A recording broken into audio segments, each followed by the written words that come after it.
আজকে আমরা যেটা বা আমি যেটা করে দেখাই সেটা হচ্ছে রবি লগো। আসলে এই জিনিসগুলো করার মানে কি? করার মানে হচ্ছে আমাদের আইডিয়া গেইন করা যে সিম্পল সিম্পল জিনিস থেকেও অসাধারণ লগো করা যায়, তাই না? যেমন দেখেন, এটা একদম সিম্পল হবে করা, একদম সিম্পল। সেক্ষেত্রে আমরা যেটা করব, প্রথমে আমরা কালারগুলো চুজ করে নেব। সেক্ষেত্রে আমরা এখানে কালারগুলো চুজ মানে নোট করে নেব আইড্রপার টুল দিয়ে। যেমন নাম্বার 1 এটা কালার থাকবে, তারপরে 1 2 3 4 5 6 ছয়টা অংশের কালারে আমরা আলাদাভাবে চুজ করে নেব। 1 2 3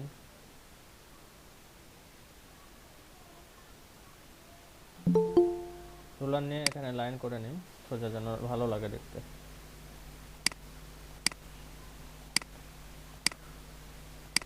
1 2 3 4, আরও দুইটা লাগবে, এখান থেকে দুইটা সিলেক্ট করে অল ধরে কপি করে ফেলি।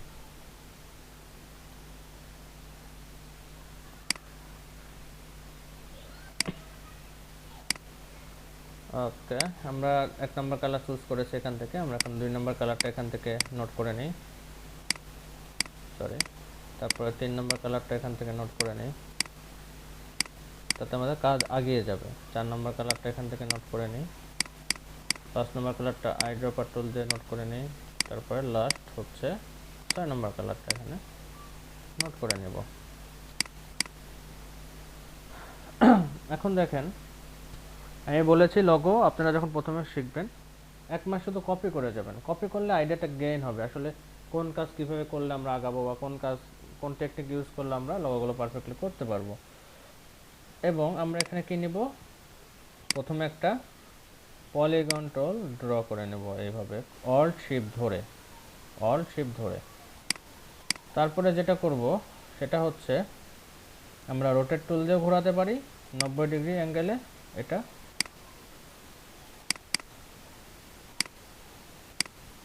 এখানে 90 ডিগ্রি অ্যাঙ্গেল দিই, দেখি কি হয়। 90 ডিগ্রি অ্যাঙ্গেল দিলে দেখেন এটা খাড়াখাড়ি হয়ে থাকবে, আমরা ঘুরিয়ে ফেললাম 90 ডিগ্রিতে। অথবা শিফট ধরেও ঘুরিয়ে ফেলতে পারেন, কোনো সমস্যা নেই।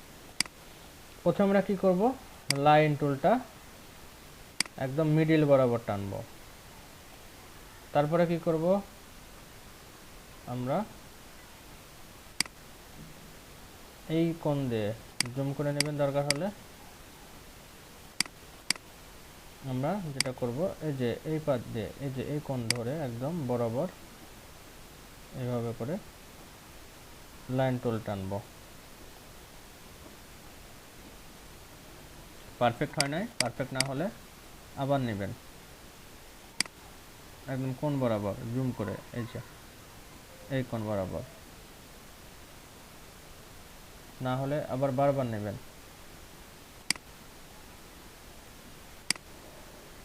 এবার হয়েছে মোটামুটি,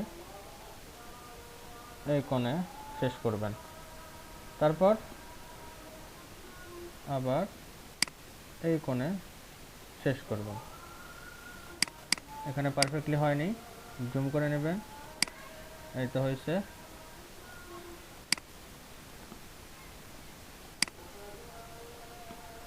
জুম করে দরকার বারে বারে টানবেন, এই তো হয়েছে, গুড। ওকে, এখন দেখেন যেটা করব সেটা হচ্ছে আমরা এটা আলাদাভাবে শেপে কেটে নেব লাইন টুল ইউজ করে। সেক্ষেত্রে আমরা উইন্ডো থেকে পাথ ফাইন্ডার ইউজ করতে পারি, অথবা আমরা শেপ বিল্ডার টুলও ইউজ করতে পারি। আমরা পাথ ফাইন্ডার ইউজ করতে পারি ডিভাইড। আমরা এখানে ডিভাইড ক্লিক করতে পারি, এখানে ডিভাইড ক্লিক করলাম, তাহলে দেখেন সুন্দরভাবে সব কিছু কেটে গেছে। এখন কি করতে হবে, জাস্ট আনগ্রুপ করেন, আনগ্রুপ করে এই অংশটা জাস্ট এখানে তুলে দেন।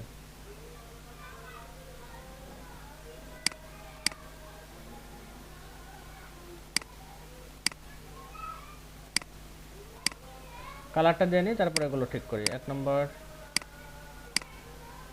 এটা হচ্ছে 2 নম্বর, এটা হচ্ছে 3 নম্বর, এটা হচ্ছে 4 নম্বর, এটা হচ্ছে নম্বর, আর এটা অবভিয়াসলি 6 নম্বর। আইকনগুলো ঠিক করতে হবে পারফেক্টলি, কোনগুলো মিলতেছে কিনা।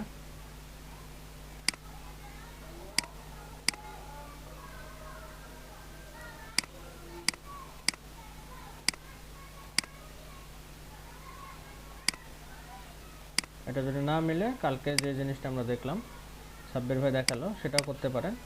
এই যে এই দুইটা সিলেক্ট করে অবজেক্ট পাথ এভারেজ বোথ মিলে গেল। এখানেও তাই করেন, সিলেক্ট করেন object path average both, perfectly মিলে যাবে, কোনো সমস্যা নেই। এখন দেখেন সুন্দর একটা রবির লগো আমরা ক্রিয়েট করে ফেললাম। কন্ট্রোল জি চেপে গ্রুপ করে নেন। এবার এখানে সুন্দরভাবে আরও বিআই রবি লিখে নেন, এটা একটু বড় করে দেন এবং এখান থেকে রেড কালার আইড্রপার টুল দিয়ে দেন। তাহলে সুন্দরভাবে দেখেন পারফেক্টলি আমরা করে ফেললাম রবির একটা লগো। কি বোঝা গেল কত ইজিলি করে ফেললাম আমরা রবির লগো?